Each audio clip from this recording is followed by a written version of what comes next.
Hello, all. Welcome back to Be a Creative. This week, I decided to try my hand at some single pull prints. That's right. I'm doing layers and I'm letting them dry in between. Don't worry, I've cut out all the dry time. You know what, though? Let me stop lying. I say dry, but really, it was mostly dry. They were dry enough. I got tired of waiting. All of the paints that I'm using, though, just to help facilitate some of that drying time, were all either fluid acrylics or they were thinner craft paints. So I dug through my stash and I found some golden fluid acrylics that I was given as a gift for my birthday and had forgotten about. I'm also using a lot of the paper artsy paints. Check the description box below for a list of the full supplies. And that's what I'm putting down here, some of the paper artsy paints in my two favorite colors, Cheesecake and Blue Bayou. And you can see I'm using the brayer. Instead of braying off that paint on a regular deli paper, I just brayer it off on the sides of the plate to give it a more less harsh lined look. Now I have my trusty ketchup bottle top that I used to make circles with. My husband is so funny. He will just notice that a lot of our condiment bottles are missing the tops in our pantry, and he just goes with it. He doesn't question it anymore. He knows that if he really needed to find one, they're probably in my craft space. But I mean, in my defense, is it really my fault if the Heinz ketchup bottle makes the perfect size lid to make marks on my gel plate? No, I don't think so. You know what? That's just life with a crafter. So you may also notice too that I'm working in primarily the same color family. It's really only greens and blues and yellows for this first pull. So I am using a variety of different stencils and I'm stenciling one on top of the other because I don't do prints like this very often, so I really didn't know exactly what I was wanting or how this was going to turn out. I've only ever seen people do this. So I was like, you know what? I'm just going to try it. I switched over to some dilutions and I'm adding just a touch of it's basically the same shade of blue. I realized that when I put it down, of the Paper Artsy. And again, I'm applying the paint through yet another stencil. I don't really, like I said, because I don't do this type of printing very often, I don't have a really solid plan. So I'm just building layers upon layers upon layers. With this stencil though, I knew that I didn't want all over coverage, and that blue in particular, oh, it's such a beautiful blue. I love it. I only applied in portions of the stencil. So you can see I'm kind of cleaning up everything on this mop-up tag, and this tag winds up, oh, it's just so pretty. Here it is. I was like, let me stop messing with this because I really like what's going on. I actually wound up turning it into a really pretty mixed media tag. You can check it out on my Instagram. I posted a picture of it last night. So I'm about ready to make my first pull, and I've thrown in that cheesecakey color again with a little bit of yellow. And my fingers are crossed because I really have no idea what this is going to look like. I surprised myself when I pulled this print. I was holding my breath. I was on the edge of my seat and, oh no, false start. Here we go. This print really surprised me. I was like, what just happened? Did I really do this? No. I literally shocked myself for doing that. I was like, maybe there is something to actually being patient and applying layers. So there's still a little bit left on the gel press. So what I'm going to do is just lay down a little bit more white paint, and rather than pick up a ghost print, I'm going to re-pull the print so I can get the little crusty bits on the side. And that one turned out really nice too. I know I'm going through this super fast. Don't worry, I will do a little show at the end so you can see all of the prints. So now I'm starting on my second one. I'm actually only officially going to make 3 official pulls.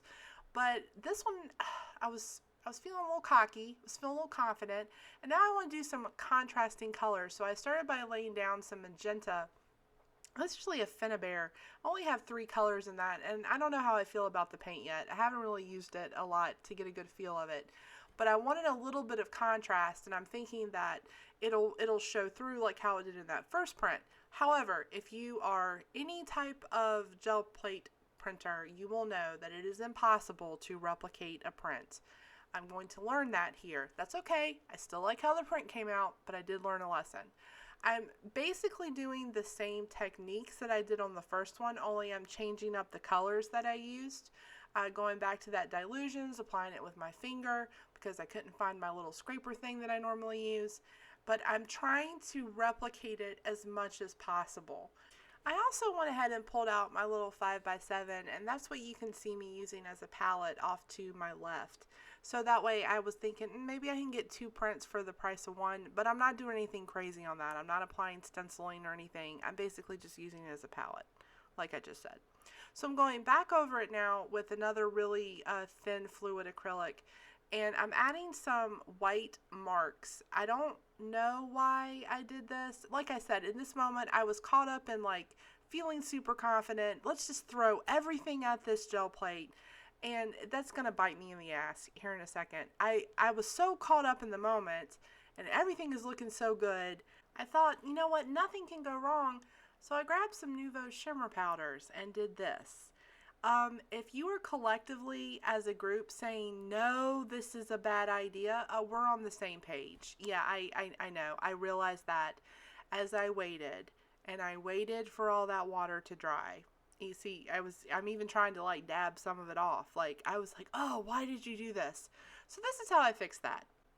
Because all of the paint layers had dried, I just added just some regular paint, and you can see it's beating up on the plate because there's so much water, and I thought for sure I have ruined this, I'll just start over. But nope, I didn't. I was able to pull up all of that water and shimmer mess with that print. So, and because the paint layers had dried, it didn't affect it. So I just added a little bit more paint and pulled a regular print, and I was shocked. I was like, what? That actually looks pretty decent. Who knows what it would have looked like though if I hadn't done all that. But you know what? You live and you learn. So I'm starting the last print, and I'm using some StazOn ink, and I'm stamping directly onto the gel plate because I don't do this very often either. And I thought, hey, what the heck? Let's just try everything tonight. And I'm going back in with another stencil in that same color palette. This time, however, I'm going to use the stencil as a stamp with that really pretty blue because, you know, I don't want all the prints to look the same. And I was kind of recycling through the same stencils. You can see, like, how many times has this stencil popped up tonight? This is, like, what, the 3rd time I've seen it on the screen? I don't know. So I'm adding a little bit more yellow because yellow is such a pretty contrast with the blue. And this is a larger stencil, so I'm going to be able to see more of that color through it. When I decided to, like, there has to be a stopping point, I think, at some point. I don't know that I've been able to recognize that yet. So you can see I just added a little bit of red in, and now I'm going back over it with another, this is like a gray color, I think. I don't know. I was completely emboldened by my previous experience. I felt like I was untouchable at this point. But I did have the good sense to finally kind of pull it in a little bit. So I'm laying my last color, and I'm going back to my favorite, that Bayou blue. And this is what I'm going to use to pull the print. Again, I really surprised myself, and I'm thinking, man, I really need to do this type of gel printing more often because that is, oh, I love it. And you can see the little stamping, which, to be honest, I had forgot that I had added that in the very beginning. So here are all of our prints. I'm also showing you the ones that I pulled off of that second little gel plate that I had out that I was using as a palette. And be sure to let me know in the description box which one is your favorite. Ooh, I love that one. Oh, that's got some stamps. I can already imagine what I'm going to do with it. This one turned out really nice, and I love the little stamping in the little corners. That one's nice, seeing as that, you know, I basically just, you know, screwed it up. This one is my favorite. I think it is absolutely beautiful, and I hope that I will remember to be patient and try to do layers more in the future. Don't know what that one's about. I can do without that. This one came out nice too, and I think I got a B stamp that's calling its name. Alright guys, thank you so much, and I will see you next time. Hey, here's some more videos that you might like, and please don't forget to hit that like and subscribe button so that you can see more of my content.